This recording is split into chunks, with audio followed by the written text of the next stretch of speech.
जय माता दी दोस्तों, स्वागत है आपका हमारे YouTube चैनल पर। आज मैं आपके लिए लेकर आई हूँ मार्गशीर्ष मास के महात्म्य का 16वां अध्याय। तो आइए करते हैं अध्याय को प्रारंभ। भगवान ब्रह्मा जी से कहने लगे कि हे चतुर्भुज, प्रसन्न चित्त होकर सुनिए। अब ध्यान का वर्णन करूँगा, जिस ध्यान के सुनने मात्र से मनुष्य पृथ्वी पर सौभाग्य को प्राप्त होता है। शोभायमान उद्यान के मध्य भाग में स्वर्ण की पृथ्वी पर देदीप्यमान रत्नों से उज्जवल मंडप के समीप प्रकाशमान उदित कल्प वृक्ष के नीचे प्रदीप्त रत्नों की भूमि पर स्थित कमल पर विराजमान महानील मणि के समान नील कांति वाले अत्यंत बाल स्वरूप गुड़ के सहज चिकन और मूर्खाविंद तक फैले हुए सुंदर केश, सुंदर लाल ओष्ठ वाले भ्रमर समूह से घिरे हुए उत्फुल्ल यानी विकसित कमल के समान प्रमुक्त मुख वाले, शोभायमान श्रेष्ठ कमल के समान नेत्र वाले, चलायमान कुंडलों से प्रकाशित तथा उत्फुल्ल ऊपर को उठे हुए कपोल वाले, सुंदर नासिका वाले, सुंदर मुस्कान युक्त मुख वाले, अनेक भूषणों से शोभित कंठ वाले, सुंदर कमल के समान नख वाले, सुंदर नेत्र वाले, चलने से उड़ी हुई जो धेनु की धूली उससे धसूरित वक्षस्थल वाले, सुंदर पुष्ट अंग वाले, स्वर्ण समान कांतिमान कटी और दोनों जंघाओं से सुंदर शब्दायमान करधनी वाले, हंसने वाले, टुप्रिया पुष्प की कोतिका समान कमल रूपी हाथ और पैरों की उदार कांति से शोभायमान दक्षिण हाथ में पायस यानी खीर तथा बाएं हाथ में नूतन श्रेष्ठ नवनीत धारण करने वाले, पृथ्वी के भारभूत जो देवताओं के शत्रु समूह, उनके लिए अग्नि रूप पूतना आदि के वध में प्रवृत्त प्रभु, गोपिका और गोप समूह से युक्त, इंद्रादिक देवताओं से पूजित देवताओं के भी देव, भक्ति से नम्र होकर शेष वज्र आदिकों के साथ प्रातः काल के समय उन श्री कृष्ण का स्मरण और पूजन कर श्वेत कमल, मक्खन, दूध, दही आदि के बने पदार्थों को अर्पण करके श्री कृष्ण को प्रसन्न करे। जो मनुष्य प्रतिदिन आस्तिक बुद्धि से युक्त होकर प्रातः काल में नियम से अच्युत भगवान का पूजन करते हैं, वह थोड़े समय में संपूर्ण लक्ष्मी को इस लोक में पाता है और मरने पर मेरे शुद्ध धाम को पाता है। हे पुत्र, पहले जो मैंने लोगों के मन का हरण करने वाला श्रीमान दामोदर के नाम से मंत्र कहा है, उसके अधिकारियों को सुनिए। हे सूत, यह मंत्र है, इसे अयोग को नहीं देना चाहिए। यह शीघ्र सिद्धि देने वाला रहस्य है। इसकी रक्षा यत्न पूर्वक करनी चाहिए।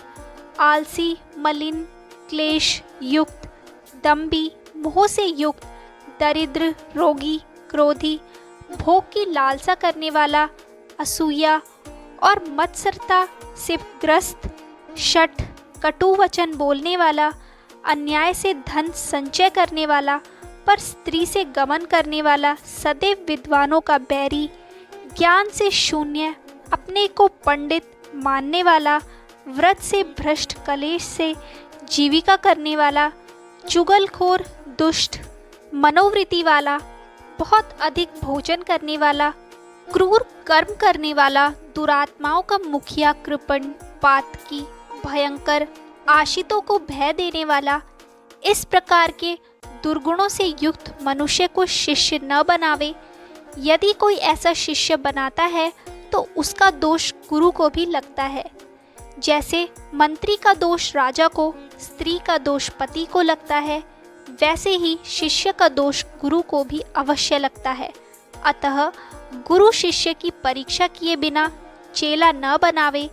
जो शरीर, मन और वचन से गुरु की सेवा में लगा रहता है, जो चोरी के कर्म से रहित है, जो आस्तिक बुद्धि वाला है, मोक्ष प्राप्ति के लिए उद्योग करता है, ब्रह्मचार्य में नित्य रत रहता है, दृढ़ व्रत से युक्त है, प्रसन्न मन रहता है, शूद्र है, शठता से रहित है, कपट रहित है, परोपकार में लगा रहता है, स्वार्थी नहीं है, अपने तन मन और धन से गुरु को प्रसन्न करने वाला है, जो आश्रितों को प्रसन्न करने वाला और पवित्र है। इन गुणों से युक्त शिष्य को मंत्र देना चाहिए, दूसरों को नहीं। जो अयोग्य शिष्य को मंत्र देता है उसको देवता का श्राप लगता है। अब मैं गुरु का लक्षण भी कहता हूँ, जो मुझ में चित्त रखता है, शांत चित्त है, क्रोध रहित है, सबका मित्र है, श्रेष्ठ और लोक व्यवहार में समदर्शी है, वह गुरु कहा जाता है। जो वैष्णवों को मानता है, नित्य ही मेरी कथा में लीन रहता है और सदा मेरे उत्सव में रहता है, कृपा का सागर है, पूर्ण मनोरथ है, समस्त जीवों का उपकार करने वाला है, स्वयं सब प्रकार से निष्प्रय है, सिद्ध है, समस्त विद्या का पंडित है, समस्त संदेहों को दूर करने वाला है, आलस्य रहित है, श्रेष्ठ है, लोगों को मान्य है, ब्राह्मण है, समस्त भूत भविष्य और वर्तमान को जानने वाला है और जो सब पर अनुग्रह करने वाला है। जो इन गुणों से युक्त है वह मनुष्य का गुरु है। हे पुत्र, मार्गशीर्ष मास में मेरे मंदिर में ऐसे गुरु से मंत्र ग्रहण करना चाहिए तथा विद्वान विष्णु के व्रतों को ग्रहण करे। मेरे प्रिय श्रीमद् भागवत का हमेशा श्रवण करे। मुझको प्रसन्न करने वाला और लोक में प्रसिद्ध श्रीमद् भागवत नाम पुराणों का श्रद्धा युक्त होकर श्रवण करे। जो मनुष्य नित्य श्रीमद् भागवत पुराण का पाठ करता है उसको प्रत्येक अक्षर में कपिला गोदान का फल मिलता है और जो भगवान का आधा श्लोक अथवा श्लोक का एक पाद नित्य पढ़ता है या सुनता है उसको 1000 गोदान का फल प्राप्त होता है। हे पुत्र, जो जितेंद्रिय होकर भगवान के श्लोक का पाठ करता है वह अष्टादश पुराणों के पाठ फल का भागी होता है। जहाँ पर मेरी नित्य कथा होती है वहाँ पर वैष्णव वास करते हैं और जो सदा मेरी पूजन करते हैं वह कलयुग के दोष से दूर रहते हैं। जो मनुष्य अपने घर में वैष्णवों के शास्त्रों की पूजन करते हैं वे समस्त पापों से मुक्त होकर देवताओं से वंदना किए जाते हैं। जो अपने घर में इस कलयुग में श्रीमद् भागवत शास्त्र का नित्य पूजन करते हैं, पद पदार्थ की व्यवस्था करते हैं और कहते हैं मैं उन पर अत्यंत प्रसन्न रहता हूँ। हे पुत्र, जितने दिनों तक घर में भागवत शास्त्र की चर्चा रहती है तब तक पितृ दूध, घी और शहद तथा जलपान करते हैं। जो लोग भक्ति से वैष्णव को भागवत शास्त्र का प्रदान करते हैं वह कल्पकोटि सहस्त्र वर्ष पर्यंत मेरे लोक में वास करते हैं। जो सदैव अपने घर में भागवत शास्त्र का पूजन करते हैं वे महाप्रलय पर्यंत तक सब देवताओं को प्रसन्न कर देते हैं। घर में भागवत का आधा श्लोक का एक पाठ रटना श्रेष्ठ है और अन्य सैकड़ों हजारों शास्त्रों के संग्रह से क्या प्रयोजन, अर्थात सब व्यर्थ है। कलयुग में जिसके घर में भागवत शास्त्र नहीं वह यमराज के पाश बंधन से कभी मुक्त नहीं हो पाता। कलयुग में जिसके घर में भागवत शास्त्र नहीं है वह कैसे वैष्णव हो सकता है, वह तो चंडाल से भी अधिक नीच है। हे लोकेश, हे पुत्र, मेरे प्रसन्नार्थ सर्वस्व देकर भी श्रीमद् भागवत शास्त्र का संग्रह करना चाहिए।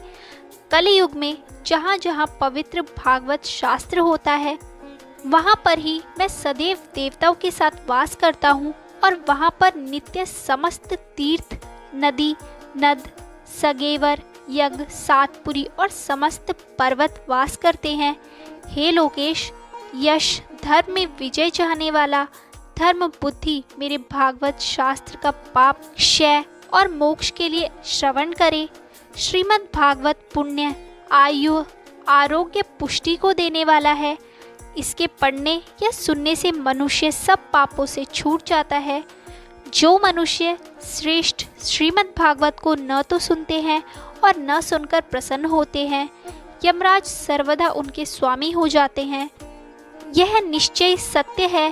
हे पुत्र, जो मनुष्य जिस दिन श्रीमद् भागवत को सुनने नहीं जाता विशेष करके एकादशी के दिन नहीं जाता।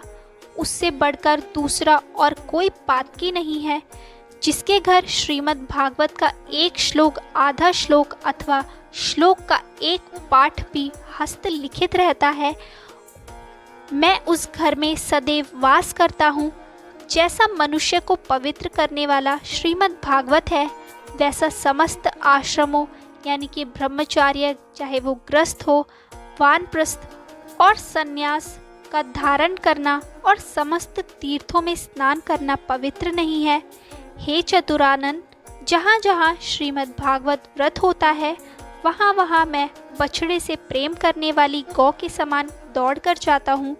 जो मेरी कथा का वाचक है तथा जो मेरी कथा के श्रवण में रत रहता है अथवा मेरी कथा को सुनकर प्रसन्न होता है, मैं उसका त्याग कभी नहीं करता। हे पुत्र, जो श्रीमद् भागवत को देखकर खड़ा नहीं होता, उस मनुष्य का 1 वर्ष का पुण्य नष्ट हो जाता है। जो श्रीमद् भागवत को देखकर उसके सम्मान के लिए खड़ा हो जाता है या नमस्कार करता है, उसको देखकर मुझको अतुल प्रीति होती है। जो मनुष्य श्रीमद् भागवत को देखकर उसके सन्मुख जाता है, वह पद पद में अश्वमेध यज्ञ के फल का अवश्य भागी होता है। जो मनुष्य उठकर श्रीमद् भागवत को प्रणाम करता है, उसके लिए मैं धन, पुत्र, स्त्री और भक्ति देता हूँ। हे पुत्र, जो अच्युतम उपचारों से श्रीमद् भागवत को भक्ति से सुनते हैं, उनके मैं वशीभूत हो जाता हूँ। हे सुवर्त, जो मनुष्य मेरे समस्त उत्सवों में स्वरूप भेद से भक्ति पूर्वक श्रीमद् भागवत का श्रवण करते हैं और वस्त्र, अलंकार, पुष्प, धूप, दीप आदि उपहारों से पूजन करते हैं, वे मनुष्य मुझको अत्यंत वश में कर लेते हैं, जैसे श्रेष्ठ पति को पतिव्रता स्त्री वश में कर लेती है। तो दोस्तों, ये था मार्गशीर्ष मास के महात्म्य का 16वां अध्याय। ऐसे ही और अध्याय सुनने के लिए हमारे चैनल को सब्सक्राइब करें और शेयर करना ना भूलें।